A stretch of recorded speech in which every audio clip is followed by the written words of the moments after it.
Hello guys! Today's video ay gagawa ko ng cupcake.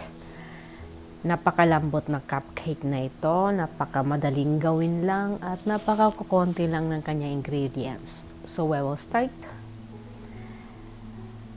Una, maglalagay ako ng all-purpose flour, baking powder and salt. So kung meron kayong cake flour is the best. Sasalain natin para wala yung buo-buo. And then yung matirang buo-buo ay ating itatapon. Sa isang separate bowl, maglalagay ako ng 2 to 3 tablespoons of unsalted butter and sugar. Ibibit natin siya hanggang sa maging soft.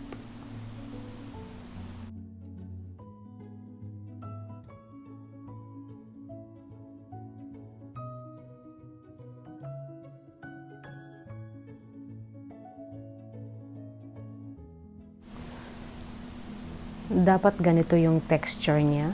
Soft na siya. And after that, ilalagay na natin si egg. Paglalagay ng egg ay paisa-isa lang. Isa muna. And then, imimix natin.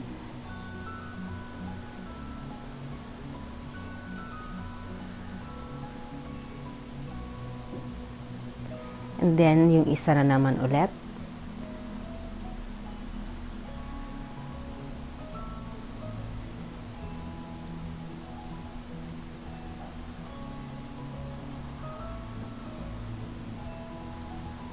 After that, ilalagay na natin yung kalahating dry ingredients natin. Kalahati lang muna. Mimix natin ng maigi. And kalahati ng ating whole milk. Kung meron kayong buttermilk, much better.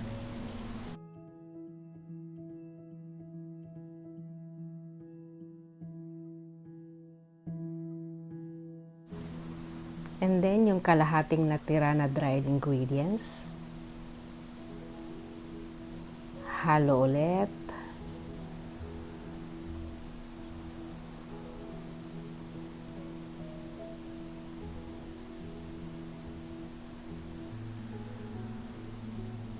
And then, yung kalahati na natira sa ating whole milk.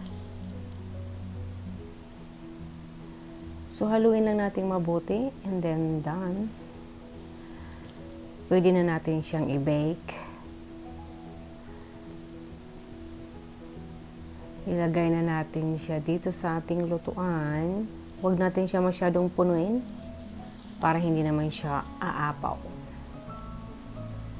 Ibe-bake natin ito sa 180 Celsius.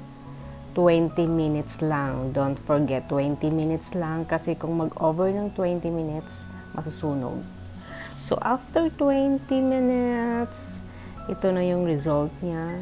It's very soft. Kung gusto niyo lagyan ng cream sa ibabaw, mas lalong masarap. Thank you for watching. Bye!